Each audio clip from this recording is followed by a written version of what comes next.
हो चुके हैं, पर मां हम जाग रखते हैं। गुरु मां के जीवन के बारे में मैं आपको क्या सुनाऊं।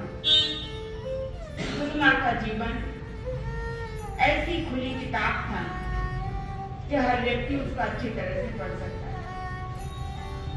जिन्होंने उनका सानिध्य पाया, जिन्होंने उनके दर्शन किए, उनके वचन सुने, उन्होंने उनको अच्छी तरह से समझ लिया। क्योंकि वो खुली किताब, उनके बारे में हम जितना बोले, जितना सुने, उतना कम है। ना हमारे पास उतने शब्द हैं, ना ही हमारे पास उतना वक्त है। बोलते जाए तो कहीं अंत नहीं है। जन्म से लेकर अंतिम सांस तक जो सावधानी की जिंदगी जी, जन्म के समय का दृश्य मैंने उस समय में नहीं देखा हूँ, तब मेरा भी जन्म नहीं हुआ था। जब उन्होंने जन्म लिया, उन्होंने जब दीक्षा ली, तभी मेरा जन्म नहीं हुआ था, तभी मैंने देखा। पता नहीं किसी और रूप में देखा हो तो मुझे याद भी नहीं। पर गुरु मां का जब जन्म हुआ ना, तब दूसरा महायुद्ध बंद हुआ। इधर गुरु मां ने आंखें खोली, इस दुनिया की ओर दृष्टि डाली, और इधर दूसरा महायुद्ध बंद होने की घोषणा। महापुरुष इस धरती पर आते हैं, आते ही कुछ ना कुछ इस प्रकार कार्य कर जाते हैं कि जो असंभव भी संभव हो जाता है। उसके बाद छोटी सी उम्र में संयम की ओर कदम आगे बढ़ाए, अपनी दृढ़ता के साथ में। केवल 16 साल की उम्र, इधर संयम की ओर कदम आगे बढ़ाए हैं, इधर बात चल रही है संयम का वो दिन है, कड़ी गर्मी का दिन, 23 अप्रैल का समय। दिल्ली में बहुत गर्मी होती है, गर्मी का समय है, और गुरु मां के दीक्षा के समय में 5 के श्रावकों को कंबल लाने पड़े, इन्हें मौसम चेंज हो गया। और जो समाज में अग्रवाल ओसवालों का कई साल पुराना झगड़ा था, वो भी खत्म हो गया।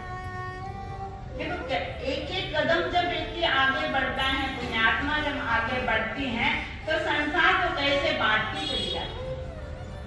और वो संयम ग्रहण करने का दिन था, तब से लेकर लास्ट मोमेंट तक निरंतर देने की भावना, ग्रहण करने की भी उतनी ही भावना, और निरंतर देते रहने की भी भावना।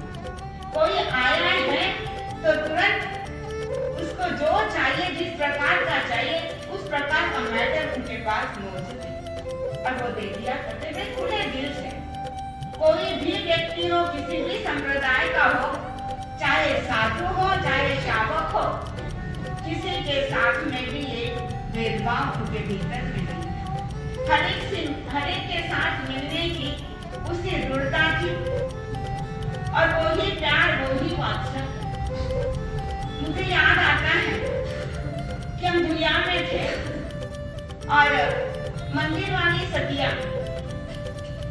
जिनको पता लगा कि मंदिर से जो महाराज साहब दुनिया में है, और उन्होंने आगे कहीं विहार करना था, बाहर से ही निकलना था, पर पता लगते ही वो बोली कोई बात नहीं, हमारा 25-30 किलोमीटर का विहार ज्यादा हो जाए तो चल जाएगा, पर हमें महाराज साहब से मिलना है।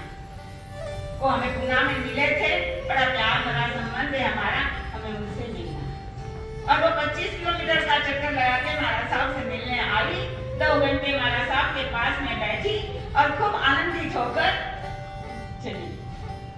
बोली एक क्षण हम जिंदगी में कभी नहीं है। अभी वहाँ भिवनी में सैकड़ों मंदिर वाले साधु साधु भी आते रहते, परसों ही 50 साधु साधु वहां पर थे। तो गुरु मां के उस वाइब्रेशन में प्रवेश करते ही कितनी पहाड़ियों चढ़ के आते, लंबा विहार करके आते, और कहते हैं कि जयती जैना साधना तीर्थ के भीतर में प्रवेश करते ही, वहां के वाइब्रेशन में प्रवेश करते ही हमारी थकान दूर हो जाए। और गुरुआ के चरणों में बैठकर तो पता नहीं कैसा आनंद आता है, ऐसा लगता था कि मुक्ति का आनंद मिल रहा है। और सभी साधु साथी गुरुआ के पास में आकर घंटों बिताया करते। और उसी प्रकार श्रावक श्राविका गणों तो देखा हुआ है आप लोगों ने, आप में से कईयों ने उनके दर्शन किए हैं और इन बातों का अनुभव, इन सभी बातों का अनुभव मिलाया है। और मैं तो क्या कहूँ, मैंने तो पूरे 43 साल उनके चरणों में बिताए। हर क्षण मेरे लिए बहुत मूल्यवान था। सोचती हूँ कई बार कि गुरु माँ मेरे से दूर है, तो सोचती हूँ नहीं, मेरे हर सांस में बसे हुए हैं, मेरे हर धड़कन में बसे हुए हैं, मेरे हर रोम रोम में गुरु है, मेरे से दूर नहीं है।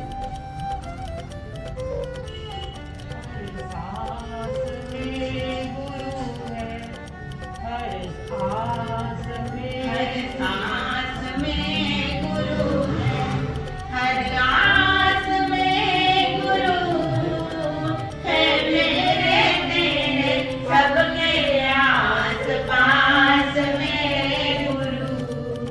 कहता है कौन कि गुरुवर चले गए, गुरुवर चले गए, सबके ही दिल में, सबके ही दिल में सम्यक वास है गुरु, है मेरे तेरे सबके आस पास है गुरु।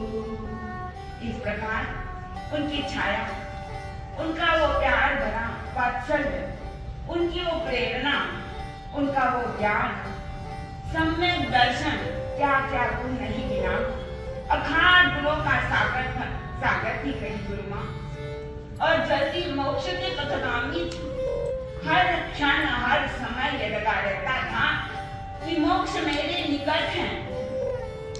और जब भी जन्मदिन आए, जब भी उनका दीक्षा दिन आए, तो हरदम कहा करती थी, नील कांवरे पत्थर आ गया, नील कांवरे पत्थर आ गया, फासला मंजिल का और बढ़ गया, मतलब फासला नजदीक आया, मतलब मेरे से मंजिल बहुत नजदीक आ गई।